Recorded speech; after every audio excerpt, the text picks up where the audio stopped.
Tama. Ayaw talaga, boss. Oo, okay. Sino may iba? Nag-a-apply kayo? Si Ate ko lang mag-receive ko yung Ay, matagal na nag-a-apply. Kasi, may ang mahal ng application.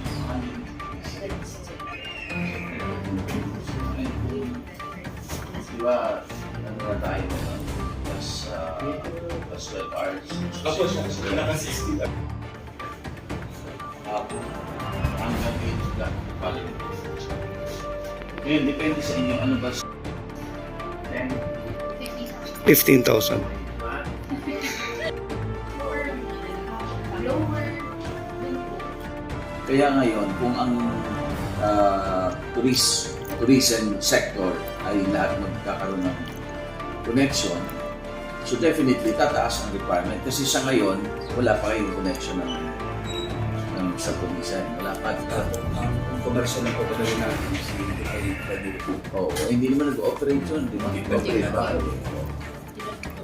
Ang nag-ooperate lang naman, Kagitama, I Love Galagwas, Paradise, White Sand. White Sand. Tsaka yung kay Mang Bert. Kasi simula lang. Kasi simula. Ano ba yung capacity namin? So ngayon, kung lahat may kukonect natin, tataas ang requirement mo.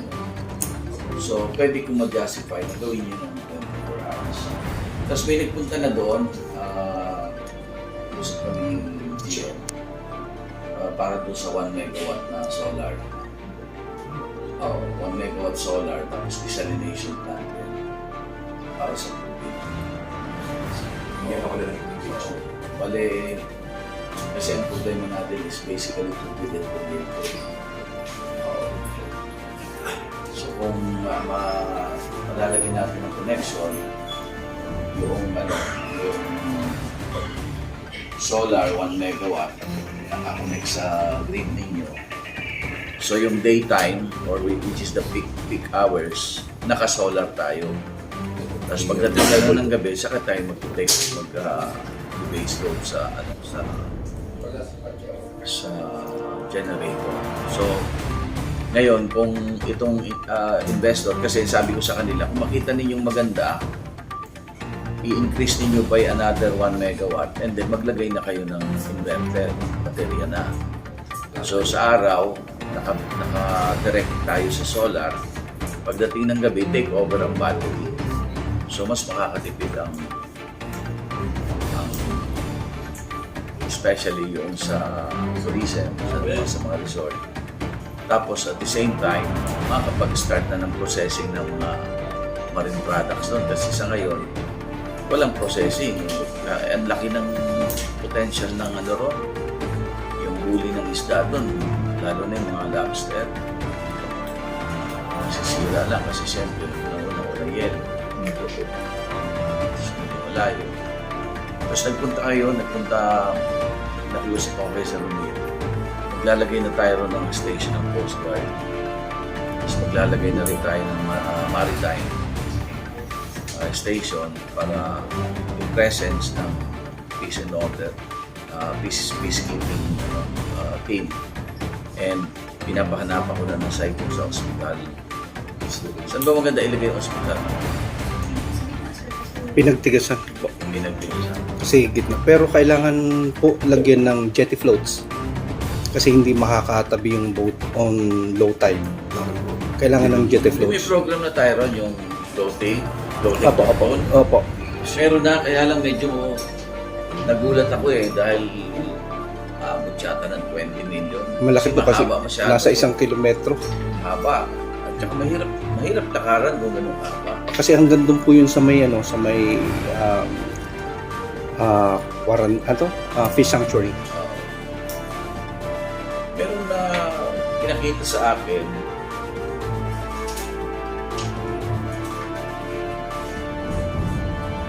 Meron na pinakita sa akin, ito, lupa sa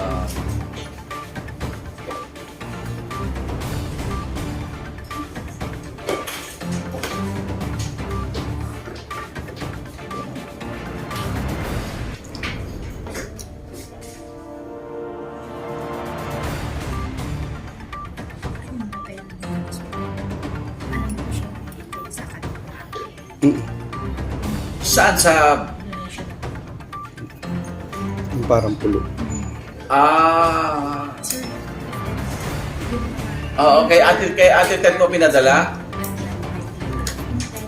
Sige. Okay. Sige. Thank you, sir. tapos pagbayad po. Okay. Thank you, sir. Thank you. Okay.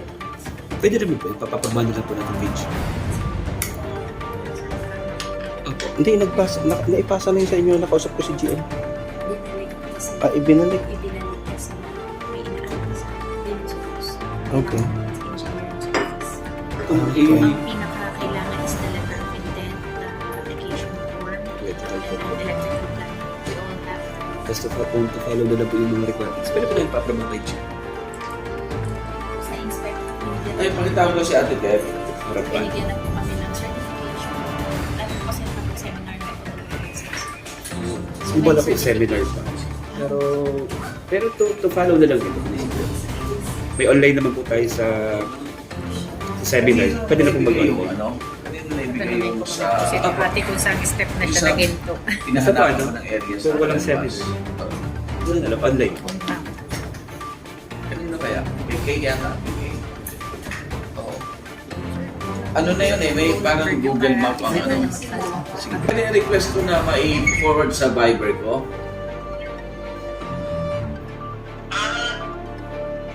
Para may pinadala ka sa akin yung Google Map.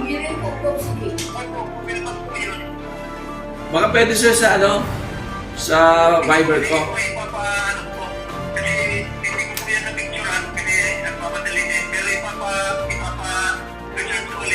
Okay. Sige sir. Okay. Thank you sir.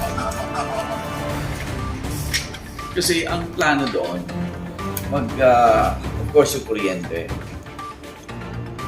Maliban sa kuryente, yung desalination. Kasi may nakukuha ba kayong water resource doon?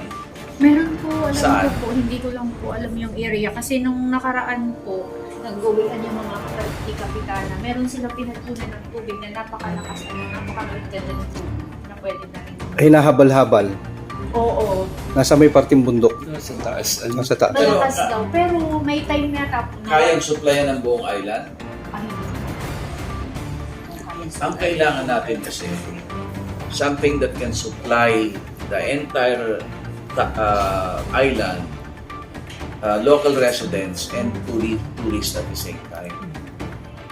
Kasi kung walang tubig, hindi kayo Mahirap. aswag eh. Gov, yung pong mga ilang 100 meters, yung source natin, di ba? Hindi siya brackish water eh. Ano, fresh?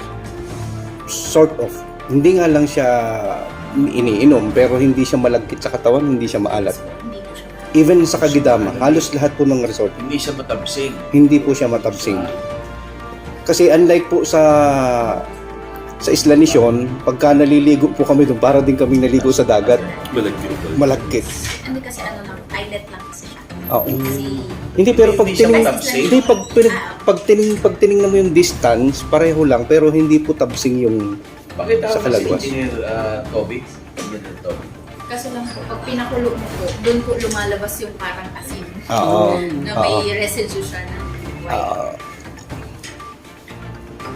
Ano po dun sa taas meron? The natural beauty. Pero bakit hindi siya pumipick up? Hindi katulad ng ibang tourist destinations. Boracay, nung nakilala siya, Same lang po. ano lang, I think Boracay pinakilala late 70s. Tapos 80s, umikap na siya. Considering during that time, wala pang internet. Yes po. At saka 2 Wow. hours din po ang Walang internet. Calibo to... Ang advantage ng Boracay, unang-una, may tubig. Kasi, meron sila, ang lapit lang kasi ng mainland. Yung Katiklan, ang lapit lang. I think meron na silang underground water supply ng tubig. Pangalawa, ang lapit lang, tatawirin mo lang eh. Di ba? Paglapag mo ngayon sa Katiklan Airport, tanaw mo na ang Boracay Island. In fact, pinag-iisipan na nilang lagyan ng tulay pero dinidiscourage Kasi mawawala na ang beauty pag nilagyan mo ng tulay. Oo. Kasi 15 minutes lang yata ang pagtawid, hindi ba? 10 Oo, minutes. di ba? Okay. That is the distinct advantage ng Boracay. Pero sa ganda ng island ng Calaguas at saka ng Boracay, mas maganda ang Calaguas. Bakit? Ang Calaguas kasi, combination ng Batanes, dahil may mga ridges ka, plus yung ganda ng buhangin mo. Plus, ang Boracay, mas marami kang pwedeng i-develop kasi mas marami siyang loob. Mas marami siyang cove. Hindi katulad ng Boracay. Plus, mas marami kang islands na pwedeng ma-develop. Pero ito ang disadvantage. Una, malayo. Pangalawa, walang tubig. Pangatlo, walang kuryente. Pang-apat, wala akong makitang lugar na pwedeng lagyan ng port. Kasi yun ang hinahanap ko ngayon. Lagyan ng port, bakit? Para magkaroon ng fast craft. Kasi kailangan natin ng fast craft. Maaaring sasabihin ng mga bangka operators na maglalagay si governor ng fast craft, what will happen to us? Diba? Yung mga bangka. Pero hindi naman sila madi-displace. Ang importante lang, kapag medyo malakas ang dagat at may gustong, merong isang bangka na malaki, safe, kayang tumawid kahit na medyo maalon. And of course, ang isa pang nakikita kong challenge natin sa Calaguas ay yung LGU medyo sana magkaroon ng bagong pananaw si Mayor Segundo. Si Mayor Segundo. Una, ayaw niya ng windmill. Meron lang sana akong madadala dyan kahit isang windmill lang. Sabi ko, ilalagay naman natin sa malayong bundok. Maraming bundok. Una, pag nilagyan natin ng windmill yan, isang attraction na rin. Diba? Selfie. Diba? Ganda naman, nakikita mo na nasa may bundok. Meron. Iikot-ikot na gano'n. Pangalawa, ang isang windmill kasi ngayon can supply 6 megawatt. Isang o kaya kung gusto mo mas maliit, 3.25 megawatt. So, sa madaling salita, yung isang windmill can supply the island. Ngayon, ano ang problema natin? Tubig. Ito ngayon kaya kita tinawag engineer. Meron kayong nakitang tubig? Saan? Sa may ano po, sa may Pagitan ng Kagidama at saka ng Gonzales. Meron po doon water station. Ako, meron. Purified water. Kasi sir, ang problema minsan, lalo na po ng Holy Week, walang tao. So, nun po yung nag-ano daw po na Mag-holiday dyan? Private. Opo, private. Meron po doon sa likod, doon sa bundok, sa likod ng Gonzales na tayo. Meron. Ito yung source ng water. Meron po. dun, sir. Kasi may dapi doon pababa. Basta in between ng Gonzales at ng Kagidama. Ng, Very short ni forest of Gonzales. doon sa may kay Mang Bert tapos Kagidama, yung area na yan. Ano yan? May tubig kahit tag-init. Nawawala pag tag-init. Lumiliit. Pero pwede kang mag-deep well kasi may source. Siguro sir, dahil wala din yung proper na Station ng Canoreco sa inyo para doon sa 1 megawatt na solar para during daytime naka-solar and at the same time kasi ang pinakamalaking component para sa desalination is the kuryente. So kasama doon sa 1 megawatt is the desalination para masuplayan ng tubig ng maayos. Oo. Now, ang hinihingi ko na lang sa kanila, unang-una, yung unang-una kahit pa paano mag-upgrade. Kasi kung nangangarap sila, kung nangangarap kayo ng quality tourist, kailangan ninyo mag-level up. You have to level up. Tignan ninyo sa Panganiban. Nung naging mayor ako, sabi ko doon sa mga negosyante, kako magtatayo tayo ng isang magandang terminal, kasi ang inabot kong terminal noon, bigyan kita ng piring, daling kita sa sentro, matutukoy mo kung nasa ng terminal. Maaamoy mo kung nasaan. So nagtayo kami ng magandang terminal. So maniwala ka, nung natayo yung terminal namin sa Panganiban, yung mga restaurant sa harap, updated. Makikita mo, ang gaganda na ng structures. Tapos yung sinimula namin ni Ayi na tinuloy-tuloy na niya yung pag-widening. Kaya ang ganda ng Panganiban. Tingnan mo, naman namin sa inyo, yung kulang pa na 6 na oras, pagsisikapan namin. Tapos may ilagay natin yung desalination para may tubig. Kasi ang problema talaga dyan, tubig. Andyan na, airport, andyan na. Magsisimula na tayo. Forbidding na, tapos na yung pakikuha yung yung pakikuha nga yung sa airport, yung nasa ibabaw ng table. Pwede rin ba, sir, magkaroon ng mga booking Yung makapal na ganyan. within the airport? Yung, yeah. Oo. Pwede natin yun. Yung quality ng isla.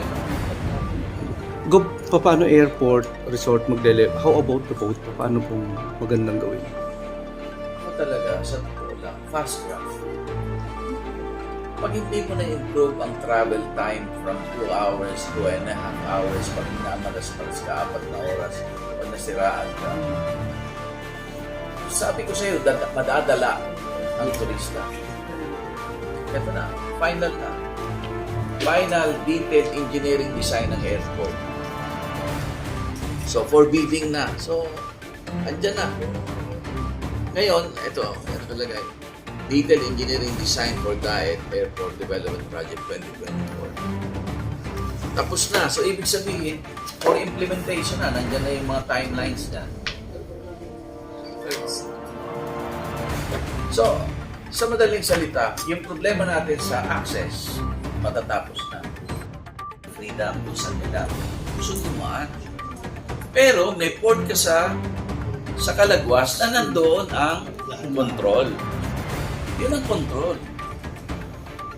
Kasi kahit saan man sila nang galing man sila ng Mercedes, galing man sila ng Daet, galing man sila ng Talisay, galing man sila ng Quezon, galing man sila ng Panganiban, galing man sila ng Paracale, galing man sila ng Humalik, pero main port ka, yung port nandun ang control. Kaya nga nagpapahanap na ako ng lugar. Papahanap ako ng lugar, lalagyan ng port. Dun sa dulo, dun sa, diba, parang, yan, mahabang buhangin. Dito, itong barangay. Sa likod? Hindi. Sa, Right. Right. Sa may sasa? Oh, Yun ang assignment. Sa right side, pag nakaharap. Hanapan niyo ako ng lugar. Kaliwa na kagidama. pwedeng lagyan ng port. Hanapan niyo ako ng lugar na pwedeng gawan. Kakita tayo ng malalim, tapos gagawa na lang tayo ng kalsada. Oo. Tapos ang kalsada natin, ideally, hindi sasakyan na jeepney or what. Golf carts ang gagamitin natin. Golf carts. Hindi, Golf carts. golf carts. E-carts. Yung mga sasakay ng mga anim. ganun. Kasi pagka kita mo may port dito sa likod, ayan ang ganda ng port